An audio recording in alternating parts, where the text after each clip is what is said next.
Bandeko Nangai, vous devez être mobilisé comme un seul homme. Hein? Mobilisé comme un seul homme. Pourquoi j'ai dit ça? N'a pas subi nos coups de chapeau. Jeunesse congolaise, jeunesse de Kinshasa. Parce que lobby bozala qui lit sur Nicolas Lisu. Il faut que batu nyonso oyo ba autorité ba yeba que bino boyeba ki te que bozala na droit mut a intimider bino te bozala na droit. La constitution vous donne le pouvoir comme étant un souverain primaire yako empêcher eloko ya mabe na kati ya mboka. Mutamba amemeli biso réforme. Mutamba amemeli biso siko discipline na kati ya justice. Mutamba abandi siko kolongola ba M23 bazaki na kati na biso polele abimisi bango polele. Mutamba abandi ko nyolo la justice na kati ya mboka. Eloko aboye, il faut to komisa yango. Pourquoi chercher yako humilier yepe ko kanga pona ko freiner carrière na politique.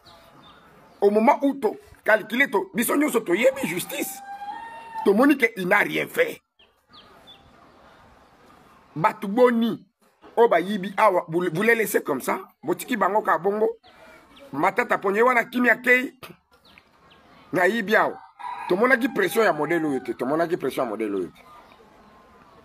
Maintenant moi na batu aye un jeune garçon courageux. Azala posa Congo, justice ezala élevé. Bino boye wana sko pobo bloqué. Parce que au Congo to yebi ke non mutu tout ayaka na gaz ya malamu. Yako sa bolamu na RDC azaka objet yako boma na poison, yako kangisa, yako sala du n'importe quoi. Eko le kate. To sengi boye. Changement ya classe politique. Ba papa moko obiso to yeba. To za posa komona bango lisusu te. Et d'ailleurs ma député bozala sûr que na osala bino campagne mabe fort. Bon c'est perisinga na eloko ata mon côté.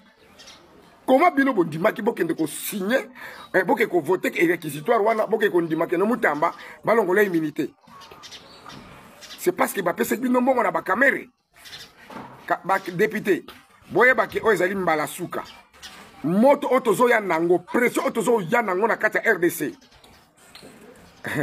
Sokoza député oyokinga déjà Bongama. Na lobi Bongama. Po bozwa lisusu bat ba voter bino. Na kosenga na tous les communicateurs de la RDC.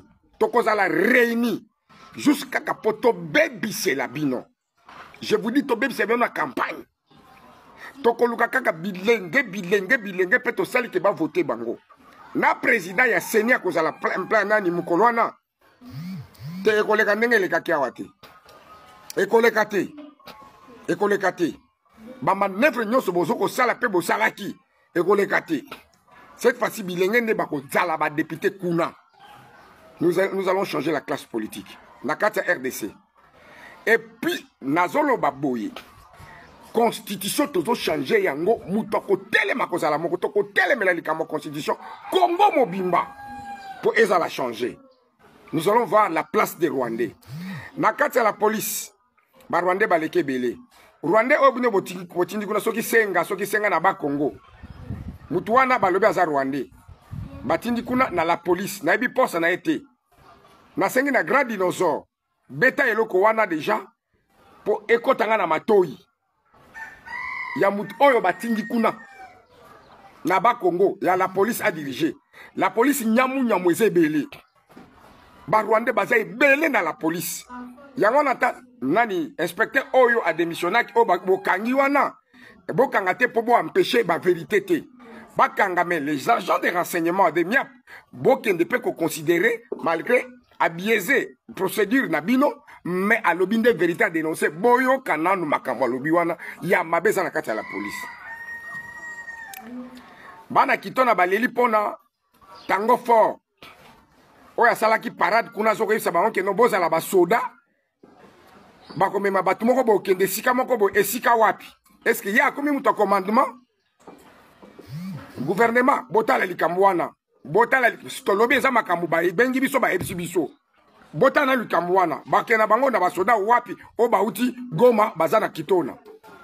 Abonnez-vous rapidement, c'est l'artiste Youssoufou Kalonji.